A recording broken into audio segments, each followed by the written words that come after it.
Who invented zero? Aryabhatta. The birthday of which mathematician is celebrated as National Mathematics Day? Srinivasa Ramanujan. Who is known as human computer? Shakuntala Devi. Who is the father of mathematics in India? Aryabhatta. Where was Ramanujan born? Tamil Nadu. Who was the first Indian woman mathematician? Shakuntala Devi. Who declared Srinivasa Ramanujan birthday as National Mathematics Day? Manmohan Singh. Which movie is based on Ramanujan? The Man Who Knew Infinity.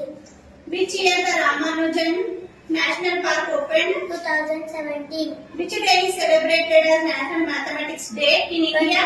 22nd December. When was Ramanujan born? 22nd December 1837. When was National Mathematics Day celebrated for the first time in India? 2012.